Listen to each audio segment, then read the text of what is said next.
Thanks for tuning in to this special podcast version of Classic Radio Theater with Wyatt Cox. And you know, we get into history a lot on this program. One of the funniest men in early radio, all the way to his passing, was Fred Allen. We're going to hear a special retrospective from NBC Radio that was broadcast May 29th, 1956, 66 years ago today. And this was their biography-in-sound program. We have aired an edited version of this over our commercial radio stations. And we are going to, right now, bring you the entire program unedited and uncut. And we will have that for you in just a moment here when Classic Radio Theater with Wyatt Cox continues in just a moment. Now, as promised, we go back to 66 years ago today, May 29th, 1956, NBC's Biography-in-Sound. Biography-in-Sound. Mr. Allen, Mr. Allen. A portrait of Fred Allen. There's only one Chaplin, one Buster Keaton, one W.C. Fields, and there was only one Fred Allen. He liked to say something, and that was the thing I admired most about him. His jokes poked fun at somebody that needed it. Although caustic at times, never at anyone's expense. He was never cruel. He was always tender and thinking of his fellow man. The way he talked, the way he think, the way he feel toward people, I have a great respect on him. So I thought he was such a wonderful human being. Good man, shows such good example in our society. His wit and humor came right out of him just like water out of a faucet. As he once said to me, I never want to get used to anything I may ever have to do without. Now, if he's sitting on his own special cloud, he's probably giving everybody up there a wonderful time. Alan Fred, born in Boston, and at my birth a strange thing happened. The doctor slapped me after I started crying. My first brush with a critic. My parents immediately started me in show business by taking an ad in Variety announcing my arrival. Fred Allen has diaper, will travel. I traveled to the three corners of the earth. Since then, there have been many changes. I'm not referring to the diaper. Ladies and gentlemen, our narrator, Jack Haley. No part of the thumbnail autobiography you've just heard is true. Actually, John Florence Sullivan was born in Cambridge.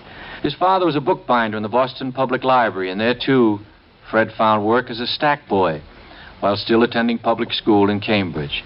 The pay wasn't anything to brag about, 25 cents an hour.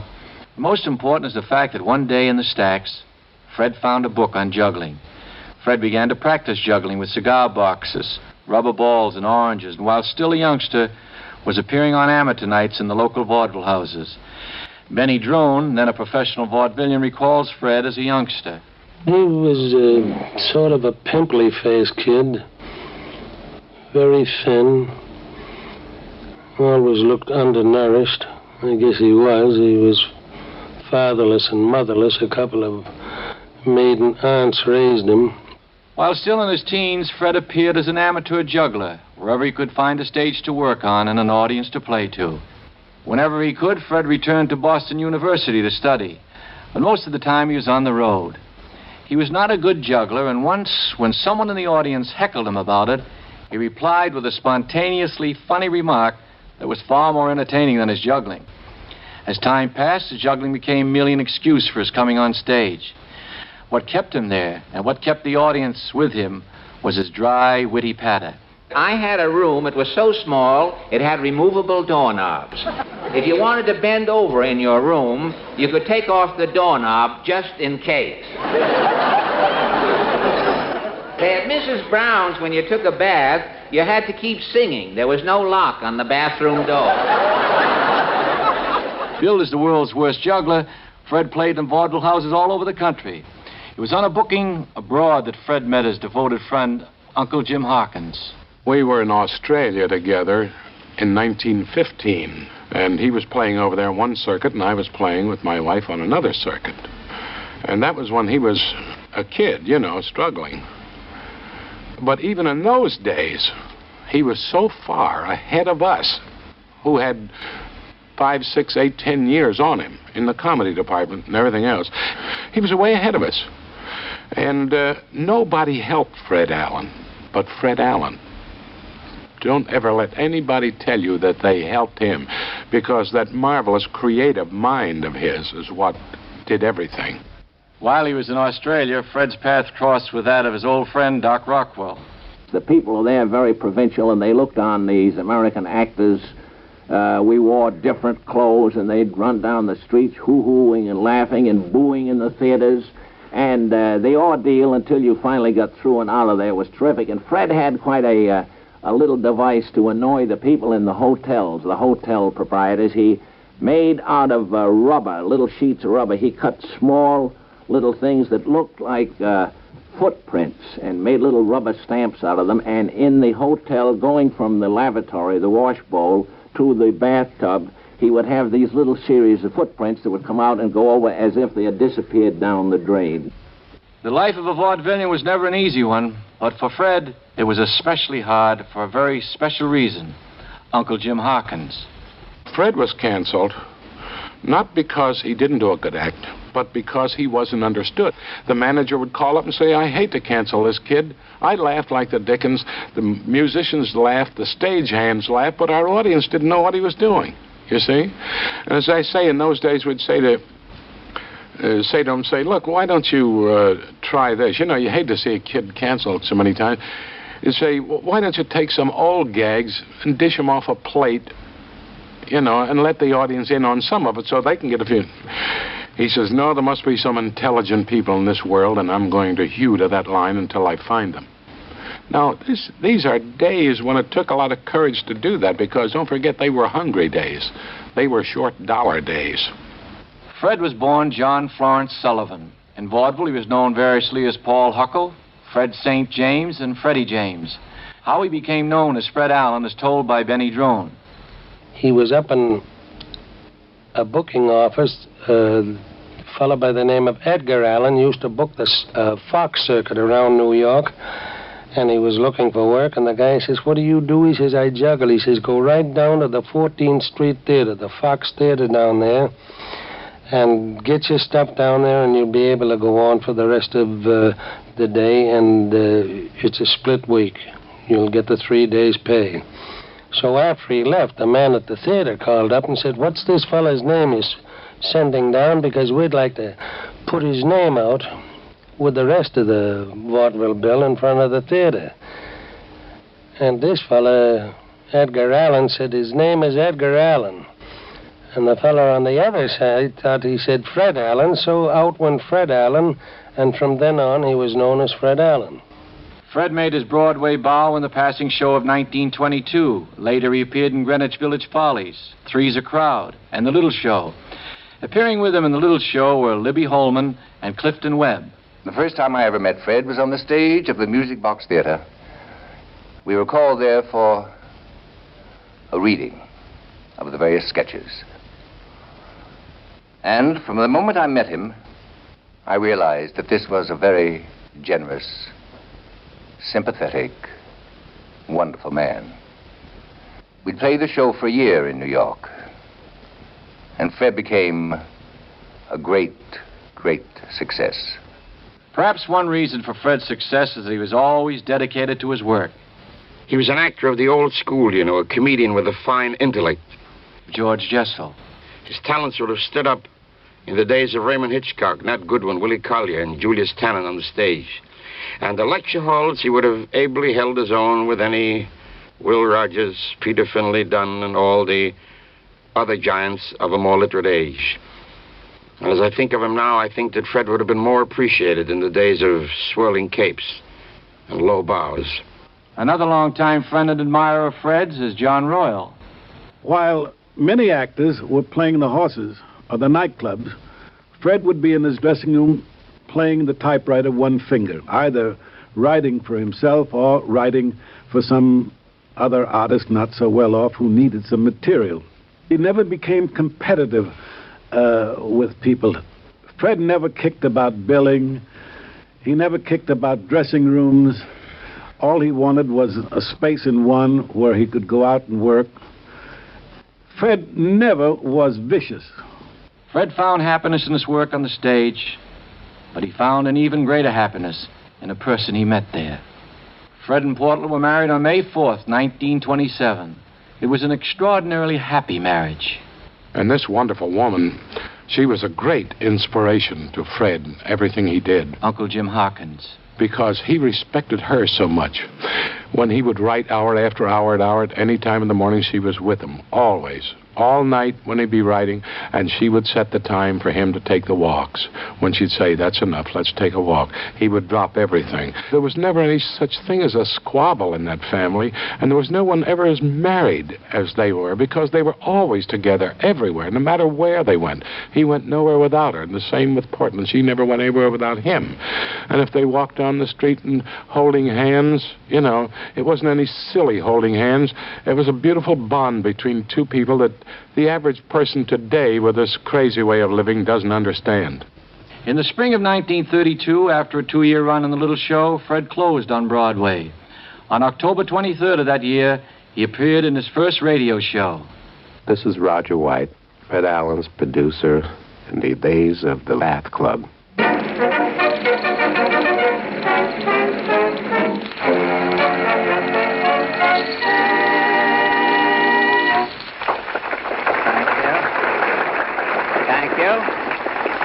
Good evening, ladies and gentlemen. Who is it from, boy? Joe Miller, the old joke man. Yes? He says you can't be here tonight. That's too bad. The telegram's collect. To save you the trouble, I read it on the way up. To save me some more trouble, you can pay for it on the way back. Okay. And now, on with the show. After 6 or 7 weeks, the critics, everybody, who was this Fred Allen?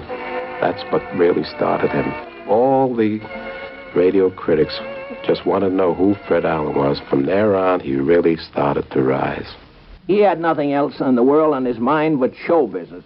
Doc Rockwell. He didn't clutter it up with a lot of photography or do-it-yourself stuff or anything like that. He just concentrated on this one thing. I recall he read, say, 13 or 14 newspapers every day. That was part of it. But he concentrated on that one thing, and as a result, his mind was absolutely clear.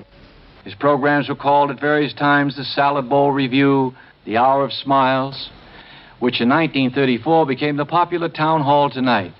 Sylvester Weaver, now chairman of the board of NBC, was at that time agency producer of Town Hall Tonight.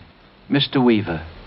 Fred was doing a very literate, high-class program, even though it was broadly conceived in many ways and had a tremendous audience, which a lot of critics, particularly intellectual critics, now forget. They forget that the Fred Allen Show, the Town Hall Tonight Show, in those days, in the middle 30s, reached, according to our research at the time, about 3 homes out of 4, 3 radio homes out of 4 followed the Fred Allen Show. This is as big an audience as anybody could get.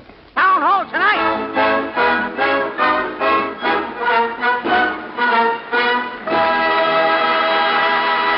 Presenting that greatest giant of joy, that mightiest master of mirth, Fred Allen in person. Thank you. Thank you.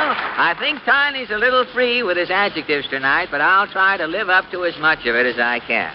Now, before starting the show, I'll read you the Town Hall Bulletin for tonight. On account of the laundry strike, Madame Dugan, the spiritualist, says that there will be no seance this week. Madam says the laundry hasn't sent back her clean sheets, and she's not going to hold a sloppy seance with her ghosts running around in dirty linen. The newsreel commentary and the newsreel little vignettes that Fred did were probably the most incisive commentary on the American scene that anyone ever did do in the mass arts. The camera starts, and we bring you the latest news of the week. The Town Hall News sees nothing, shows all. Atlantic City, New Jersey. New Jersey Mosquito Association protests reduction of mosquito extermination fund for 1935. Town hall news sees summer business jeopardized by mosquitoes. Mrs. Belladonna, committee sister, aroused. I was chairman of the committee last year, but when the mosquitoes got through with me, I couldn't use my chair all summer. The next mosquito stings me, I'm going to sting him right back in the same place, if possible. Now to Herman Woke in London. I was one of his assistant scriptwriters in Town Hall Tonight. Of course, Fred was by far the best writer of the lot on the show, and I think I can say, and nobody would argue this statement, that Fred was the best writer that radio ever had.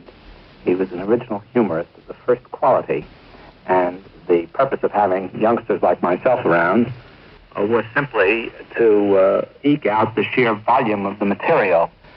Toward the end of each Town Hall Tonight show, Fred would feature some amateurs.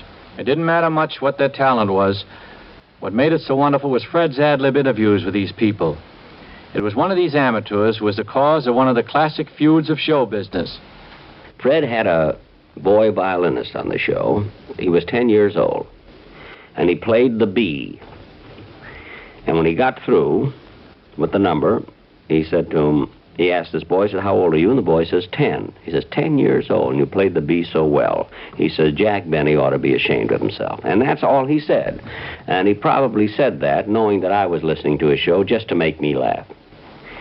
So on the next show, on my show, at the very tag of the show, the thing we call the tag, I said to Mary, and this was merely to make Fred laugh, I said, Mary, take this, I'm going to dictate a message to Fred Allen.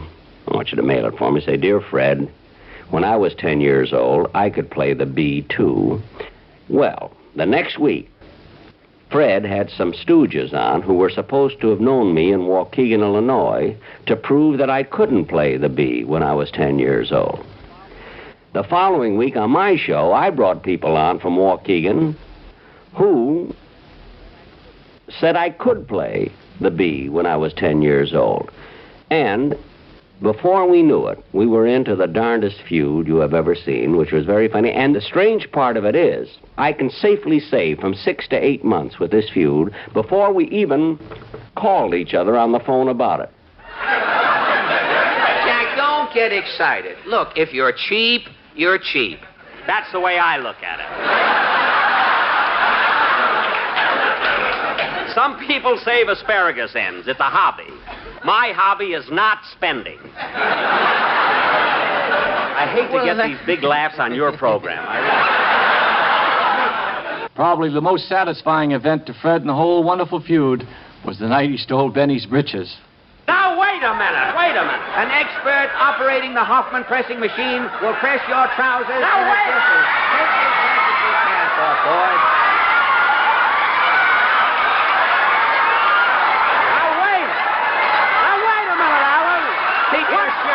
King. You bet I'll keep my shirt on. We're a little late, folks. Tune in again. Come on, Alan, give me my pants. Quiet, King. Alan, listen to play. Where are my pants? Benny, for 15 years I've been waiting to catch you like this. Alan, you haven't seen the end of me. It won't be long now. I want my pants. What made the man so funny? We put this question to John Crosby. A good deal of humor is just truth, just telling the truth. And Fred had that to a very great degree, a greater degree, I think, than most any man I ever saw. Many of his wittiest cracks were just something that was terribly true, but it never occurred to you until he said it. Fred would always pick a big target. John Royal. Because if you're going to be provocative, and he was provocative, he made provocation, and people would take sides and they'd bow, and he went on the basis of using words instead of the old slapstick or the bladder. He would throw custard pies with words. The policies of the major networks in regard to censorship today is much more adult than it was in Fred's early days, so that he was constantly at war with one vice president or another. Fred was a rebel against authority. Pat Weaver. He objected to authority whenever it attempted to interfere with what he wanted to do. Fred actually was not a comedian who used blue material, but the censors were terribly cautious, shall we say, and would frequently read into the line something that was was not there. Practically every big-name star was at one time a guest on Fred's show, but it was an unknown guest who brought along an eagle who set the spark for one of Fred's really unforgettable broadcasts. John Crosby recalls, the night the eagle got loose was something Fred never quite got over. The eagle got loose and committed an indiscretion right on the audience.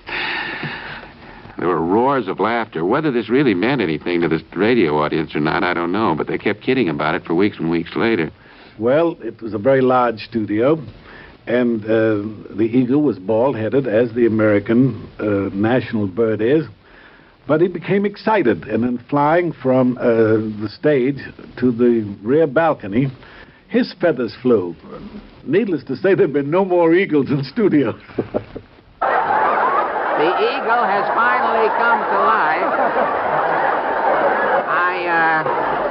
I think as long as Mr. Evans, I want to congratulate you. You were the first one to get a rise out of the eagle since he got up there. And I think as long as the eagle is a bird of prey, that we have just better discontinue the question and start praying. We have a loose eagle in the studio. Mr. Rockefeller's hurriedly building a lot of ad-lib exits here.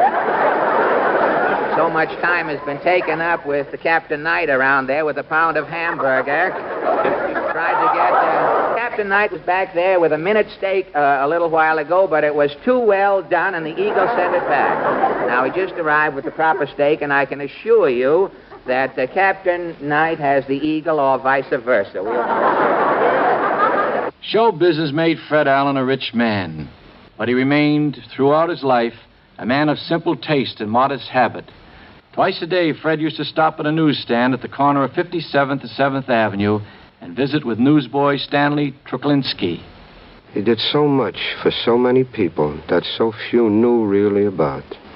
If you looked at his face, it looked so deadpan, unsmiling at times, but yet the man had a heart so much larger than the average person. Probably the greatest pleasure his financial independence brought him was it enabled him to help other people. Writer Mort Green recalls an amusing account of Fred's generosity. Fred, for many years, of course, was the easiest touch on Broadway or anywhere else. If a man once played with him in a bill in Topeka, Kansas, he then suddenly considered Fred 40 years later to be his uncle and wrote him a letter saying, "I need money." And Fred, of course, invariably would send it. And so there were many panhandlers around town, actual panhandlers, grifters, who would attach themselves to Fred and meet up with him wherever he went around town. Fred was a tremendous walker, a great walker. And every Sunday he used to go to Mass at St. Malachy's Church on 49th Street. And there was one fellow around town whose name was the Whistler. And he discovered that Fred was going to Mass at 11 o'clock every Sunday. And so he stationed himself along the line of march on 49th Street, a few doors up from the church, in front of a ticket office, a Broadway ticket office.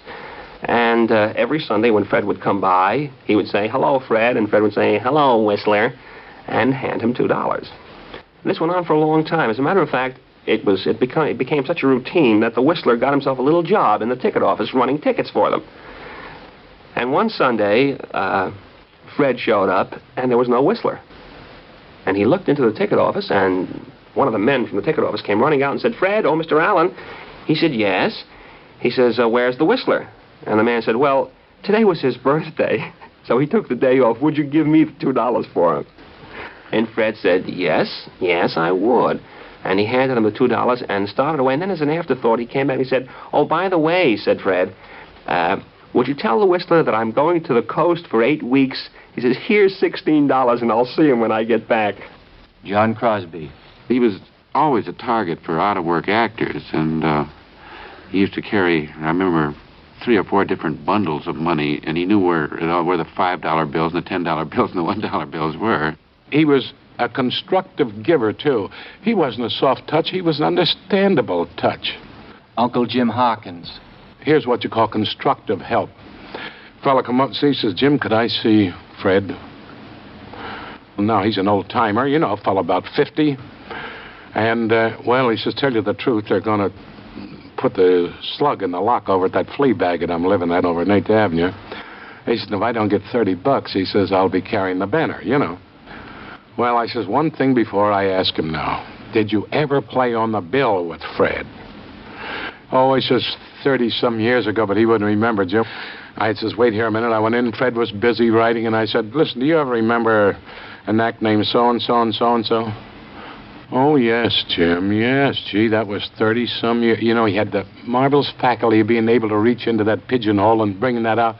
Yes, he says, sure, nice act, too. Why? Well, I says, he's here now, wants to see you. He says, well, sure, I'd be glad to see him. He said, is this clamping the dentures? You know, that's the bite. That was his expression for putting the bite on. I said, yes, it is. Oh, sure, send him in. Now the fellow comes in. He's Mr. Allen. Fred says it wasn't Mr. 30-some years ago at the Princess in Chicago and in Rockford and Joliet, Illinois. Gee, he says, I didn't think you could remember. He says, why not? You did a good act. You were nice people. Now, what's your problem? He told him in the hotel. He needed $30. He says, I hate to do it, but he says, I don't know. Well, he says, we can take care of that. That's no problem. But what are you going to do? Well, he says, I'm all washed up as far as show business is concerned. I know that. Eh? And I'm willing to work, but I can't get a job. Well, what kind of work? Well, he says, I'm handy around a gas station. You know, I'm not clever, but I'm handy around cars and things like that. So Fred gave him $100, a C-note. Now, he set that man up in that job. He asked him if he needed any more money. He didn't. But the nicest part of the whole thing, he took that gas station telephone number, and once every week for almost a year, he would call it, and let's say for the want of a name, is this Hunt's gas station? Yeah. This is Fred Allen. Could I talk to my friend Tom Bailey? Only to give that fellow a standing among a lot of strangers. Fred loved to eat, and he was especially fond of people who made an art of preparing and serving good food. Sue Chan recalls. Once I remember, which I never forget, my place was burned down. So he called me at home right away. He said, Sue, I'm awfully sorry, heard that your restaurant burned down. What can we do? I said, Fred, everything gonna be all right. He said, well, you know, Porty and I, not much money, but we have a little bit put on the side. In case you need it, you can have it. So I told him, I said, Fred, I appreciate it. I may count on you, but I don't need it yet. So after we opened and doing the building, every day he passing by, he never failed to walk in, to peek in and look in, see how progress we're doing. The day first we opened, he returned. He come to congratulate us.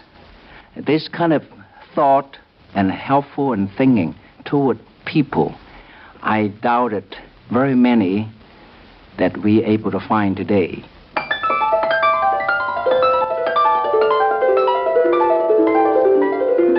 Biography-in-Sound will continue, transcribed after a brief pause for station identification. And we'll continue with more of Biography-in-Sound when this podcast edition of Classic Radio Theater with Wyatt Cox continues. Now more of Biography-in-Sound from 66 years ago today, May 29th, 1956, a tribute to Fred Allen.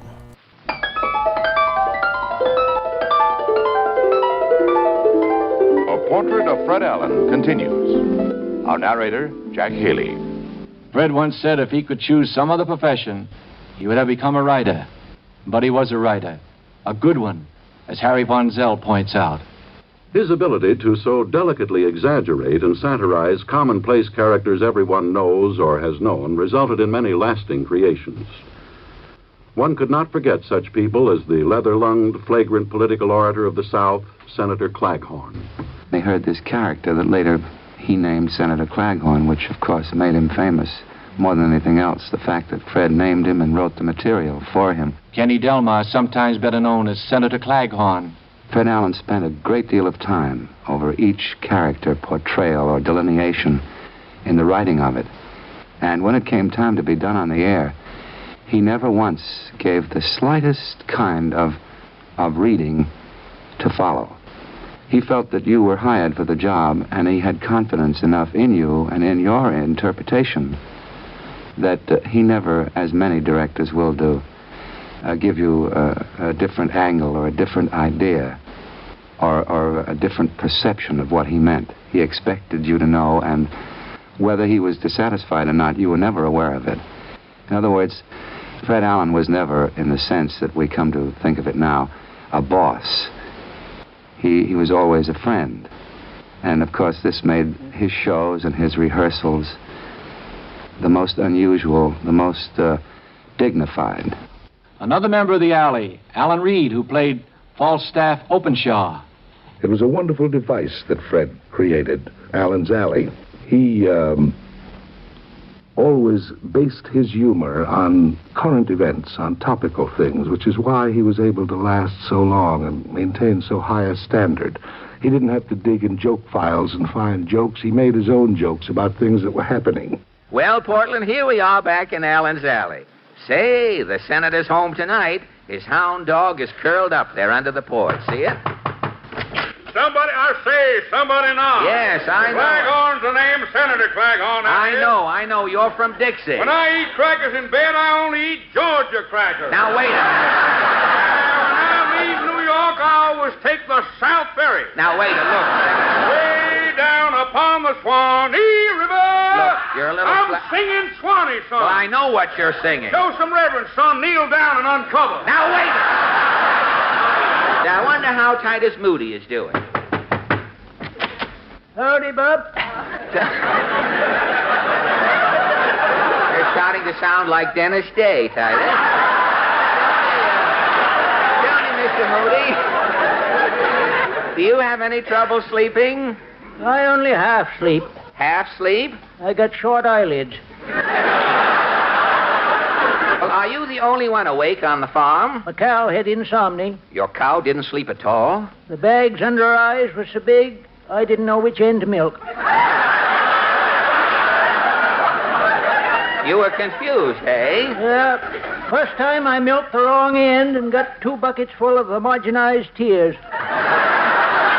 Let's try this next door here. No? Oh, Mrs. Nussbaum. You are expecting maybe Hoagie Carbuncle.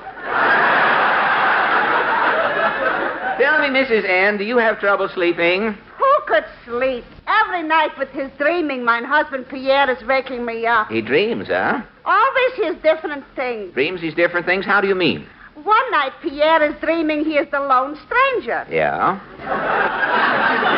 All night long he is yelling, "Hi-ho, Silver!" Hi-ho, Silver, huh? Upstairs is living a Mr. Silver. Yeah? All night he is yelling back, "Hi-ho, Nussbaum!"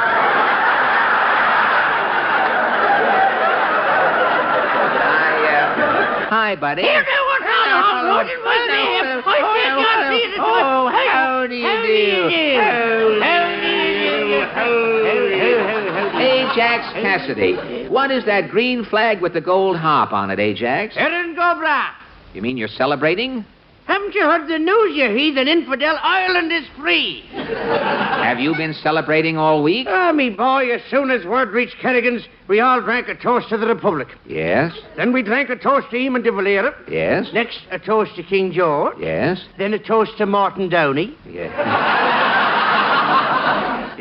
Then a voice said, "This drink is on the house." On the house. How we all got up there, nobody knew. Ajax, you are in bad shape. I'm not long for this world. Fred by now was at the top of his profession. He could have chosen his friends from among the famous, the brilliant, the great people of our times.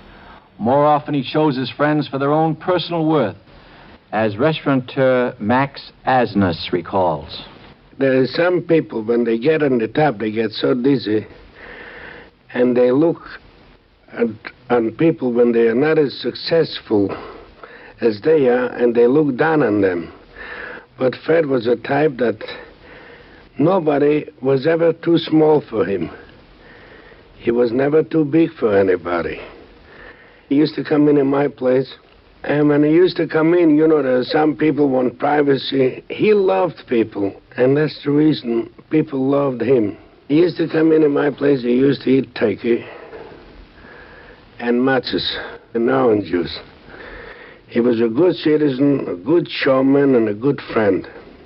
This is Jimmy Durante. Fred and I used to patronize the same restaurant, Luigini's on 48th Street, an Italian restaurant. Every other night that I used to go into Luigini's, Fred would be there at his regular table.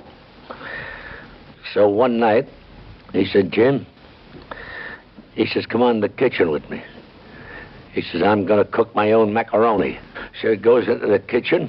I goes in with him. Luigini goes in with him. And he puts the macaroni in the boiling water. And as we're talking and talking, all of a sudden, the bowl overflows and the joint is flooded with this water. So Luigini threw his boat out of the kitchen, and he was served that night at his regular table. Freddy ate in my place for 31 years and a half. Luigino. When he come into my place, he ate a big bowl of salad, special Luigino dress, with the cheese, with the Italian prosciutto, he call a ham, call any way you like, but that's called prosciutto.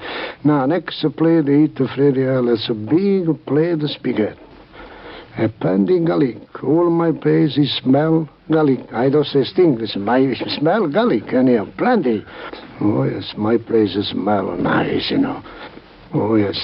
You gotta love that man because he don't bother nobody. He's very plain, artist, and a sincere man. Very sincere. Fred got a lot of pleasure out of writing to people, and witty and wonderful letters they were.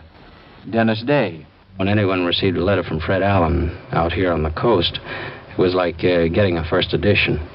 Everyone would get a call, say, I want you to come over and read the letter, because it was invariably, there was such a funny letter. He loved to keep in touch with people, and he, all of his letters were in small letters. He never used any capitals, but they were always gems of wit.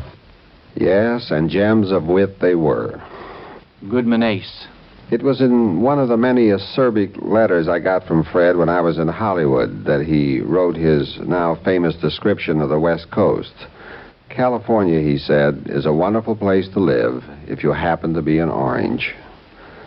One day I asked Fred why he always typed in lowercase. Doesn't the shift key on your typewriter work, Fred? And he said, yes, but I've never been able to shift for myself. In spite of the fact that Fred lived directly across the street from a fashionable athletic club, he preferred to exercise at a YMCA several blocks away. Sometimes Harry Tugan would go over to the Y with Fred. Fred was a creature of habit and routine, and anything that disturbed his habit disturbed him very much. His habit even went so far as to follow him into the gymnasium. I used to go to the YMCA with him about twice a week. Fred would be in working with a medicine ball, and he always threw the medicine ball exactly 100 times to this fellow who was working with him, and then boxed exactly 3 rounds, and then played 2 games of doubles in handball. And I remember once when he got a phone call after he'd only thrown about 50 medicine balls, and we had to leave in a hurry for some conference with an agent. And for the rest of that week, Fred was complaining about how he hadn't had a chance to work out that week and felt sluggish and not up to par. It was routine, and he had to stick with it. One of Fred's pals at the YMCA was Joe DeGray. We boxed, I guess about 10 years together, 2 or 3 times a week. Every once in a while, there'd be a check in the mail from me, $100 or $200. You never knew what it was going to be, even though I never expected anything. It was my pleasure. He was some man. Another YMCA buddy, Mike Jakes. Fred did call us his stable. And we all liked the idea. We liked the name stable. It seemed to bring us so much closer to him. It's a funny thing. As soon as Fred would hit the West Side YMCA there, things were quiet there until Fred got it. And then everybody seemed to be so enthused when they'd see him come in, because he always had a smile on his face and always something funny to say. Most of the year, you'd find Fred either at some radio studio or hunched over a typewriter getting next week's shows ready. But when vacation time came around, he enjoyed going to Maine and visiting old friends there. I'm Bill Mullen from Old Orchard Beach, Maine. I've known Fred Allen for over 20 years. I can always remember our golfing at the Orchard Beach Country Club summers. And, of course, Fred never played golf because he never did anything he wasn't perfect in, and, of course, golf wasn't one of them. But on these golfing outings, Fred would caddy for Rear Admiral Father Bob White, and one summer a song was very popular called Doin' the What Comes Naturally. And Fred made a verse up to this song that he dedicated to Father White. And I can remember it so well. It goes like this. Father White shoots very tight, tough shots he won't risk 'em. When he misses, all he says is Dominus Vobiscum. My wife and I came to this country in 1946, and so it could be true to say that we came in just for the last act, a very glorious last act. James Mason. He was, in a sense, our welcoming committee. He gave us help in our life in New York. He helped us to feel at home in America. But most of all, he made us feel good. He made us feel good in this new country that we'd come to live in. He made us love New York. He made us love America. By no positive propaganda, I assure you. He just made us feel at home. An endearing picture of Fred as the American in Paris is recalled by Tallulah Bankhead. When Fred Allen and I worked together for 2 years on the big show, he was certainly the Rock of Gibraltar to all of us. And I remember, as I think you probably all know, who've read so much and heard so much about him, he was a deeply religious man. And every Sunday we'd break between about 10 and 11:30, and he and his beloved Portland would go to church. And I'd always say, well, darlings, burn a candle for me. And when we went to London and Paris to do the big show, when we were in Paris, Fred was a great walker, and he very rarely took a taxi or a car, and he wanted to find a church, and I asked him, couldn't I give them a lift in my car, and we had a French chauffeur, and he drove them to this beautiful church. And as Fred got out, he said, you think we'll need an interpreter in there? Mort Green and George Foster. In Paris, he came up with some of the funniest lines I personally have ever heard. He said that the food in Paris is served in flames. For the first time, the American in Paris enjoys food he can read by. He also had the great lines about the money. He said that, you know, French money is made of ridiculously thin paper. And he said that it was the thinnest paper he'd ever seen in public. He also had lines like, French money is Kleenex with murals. He said he'd been blowing his nose in it for 5 days before he found out it was money. Practically nothing was sacred in that respect to Fred, and many people mistook this as bitterness, which it was not at all. It was the man's innate sense of what was comic and what was attackable in any given situation, and this included, incidentally, himself. One of the great classics, humorous creations, came about when Fred and Tallulah satirized a Mr. and Mrs. breakfast team. Hey, knucklehead. Get out of that bed. We've got a program to do. Will you quit yapping? 6 o'clock in the morning. Who's up to listen to us? A couple of garbage collectors and some burglars, maybe. What a racket. Well, if you want to go back to hustling gardenias in front of Charles, go right ahead. Yeah, and what were you? Queen of the powder room at the brass rail.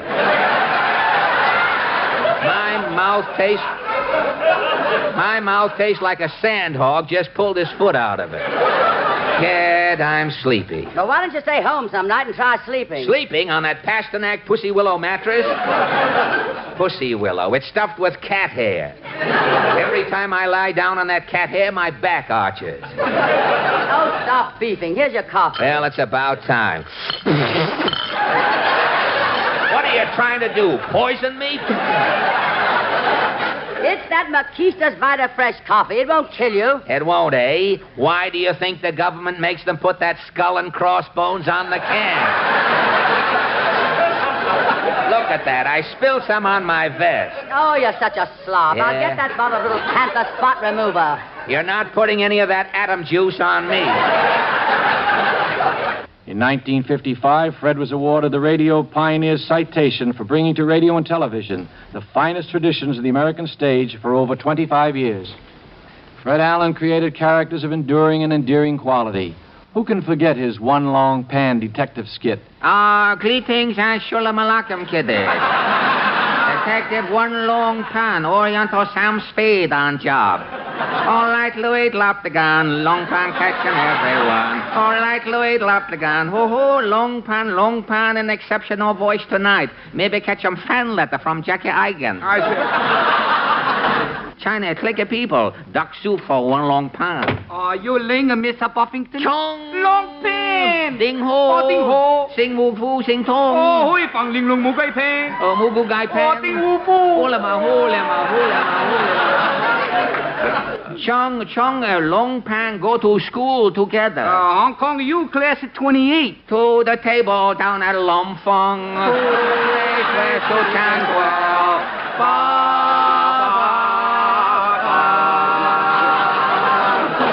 Now let's relive Fred's traditional Christmas show. You see, being Santa Claus is just a pain in one century after the other. I'm giving the world back to Rand and McNally. I'm through. Oh, please don't say that, Santa. Have pity on us kids. We'll have no toys. No, Santa ain't a-moving, son. This is one Christmas I'm going to enjoy in peace. Please, Santa Claus. Oh, shucks. Hush your crying, son. Hey, Ma. Yes, Santa? Where's my mittens, my bag, my reindeer, my sleigh? Santa, you ain't a-going. Yep, I'm a-going, Ma. Honest, Santa Claus. Yep, son, I changed my mind. Oh, thank you, Santa. Christmas ain't Christmas without Santa Claus. I'm giving the world one more chance. Can I have a statement for all the kiddies, Santa? You bet you can, sonny. Just say, it's Merry Christmas. Hi, old yonder. Hi, old Blitzen. He always had a little dab of humor. I call it little dabs because he issued them in dabs. You couldn't pin Fred down. He would have a dab of humor for everything. Herb Schreiner. Fred had one bit of philosophy which I think is worth remembering, along with a great deal of his humor, and that was that he once said that if you want what you have, you'll always have what you want. In his last letter to Doc Rockwell, he wrote, Doc, he says, I can't eat salt, I can't eat sugar, I can't have any meat, I can't lie on the sand, I can't go in the water. I may just as well stay down here and stay in a closet. And sort of a prophetic little part he had in there, I don't know how it came up, but he says the way to live is to live each day as if that day may be the last, and someday you'll be right. His close friend, Donald Voorhees, remembers Fred at this time of his life. Each year, Fred dreaded more the chore of this weekly radio program that he had to do, and toward the end of the season, he'd be really quite beat. As a matter of fact, that brought on there's no question but what that brought on, the hypertension, high blood pressure, because it got to be more and more of just a dreadful chore as time went on, because Fred would never settle for repeats or imitations. Fred looked at television with a jaundiced eye. I have been in vaudeville, I have been in the theater, I've been in motion pictures, and I have been in radio. Currently, I am in trouble. Trouble spelled sideways is television. Television has not only changed the lives of the performers, but the lives of many innocent people. I heard of a sad case where, after a couple got married on the Bride and Groom television program, they learned that their marriage will not be legal in 12 states for 6 weeks until the kinescope is shown there. In spite of his jokes about television, the medium appealed to his show business blood, and he couldn't stay away from it. Mr. Weaver. Talent like Fred's was needed by television, and if it had not been for his health, he would have, I'm sure, lightened up his formula, and the Town Hall Tonight or its television version would have become one of the great classics of TV. All his life, Fred had wanted to be a writer, and it was a source of great happiness to him that his Treadmill to Oblivion became a bestseller. When he died, he left behind an unfinished autobiography, which he wrote in a small, dusty office he rented for Mort Green and George Foster. One of the most touching things was coming back to this office the Tuesday after Fred had died. He'd been there on Saturday. We hadn't been in the office for, 6 or 7 days. And we never quite were sure when Fred had been in the office. We knew he was there every day, and yet there was never any sign that Fred had occupied this place, except if you knew Fred. Everything was neat as a pin. The dust was still neat. He disturbed so little, and yet disturbed so much with his tremendous talent. But personally, he was the most methodical in the finer sense of what methodical means, rather than against the drudgery sense of it. We walked in that following Tuesday and opened the refrigerator, and there were the 2 bottles of apple juice and the 4 or 5 pieces of fruit and the little container of cottage cheese. And in the bottom of the wastebasket, which was quite clean, were a few little shavings from the pencils he had sharpened, the last pencils he had sharpened. But when I opened the secretary drawer, and in it were 12 brown paper bags neatly folded. These were the bags with which he had brought to work the fruit, the apple juice, and so on. He never threw them away in case we might possibly need them. And the big show, there was a theme song written by Magic Wilson that we always ended the show with. And I would like to end this tribute by quoting the last line on the big show. May the good Lord bless and keep you until we meet again. Good night, darling.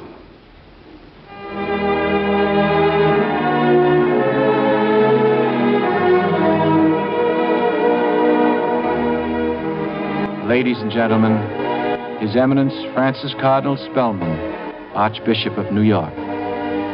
What I always admired about Fred Allen was the same quality that Will Rogers possessed as a great interpreter of American life. The quality was essential and unassuming charity.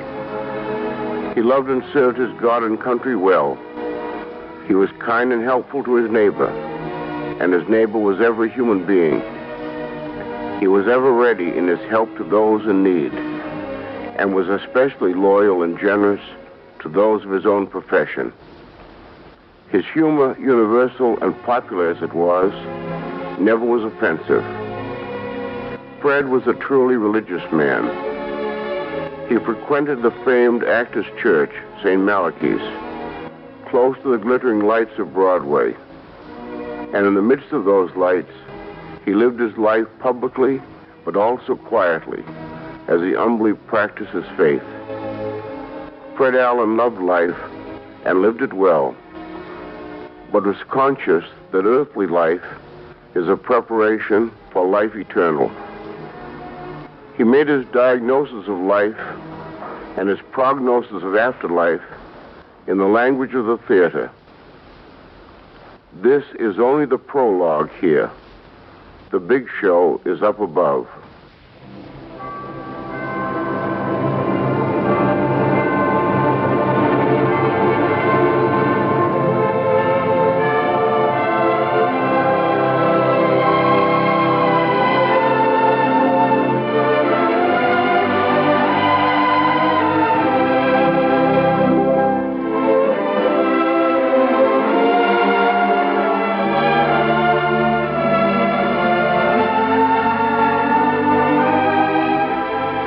You have been listening to Biography in Sound, which tonight presented transcribed a portrait of Fred Allen. We wish to express our appreciation to our moderator, Jack Haley, and to the few of Fred's many friends who appeared on the program.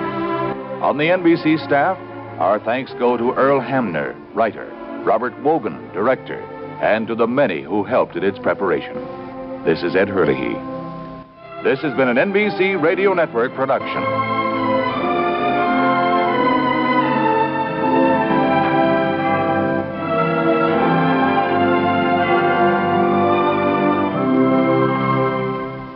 As it was broadcast May 29th, 1956, 66 years ago, Biography in Sound and the Portrait of Fred Allen. Thanks for joining us on the podcast here. We will be back tomorrow with more great classic radio theater programs.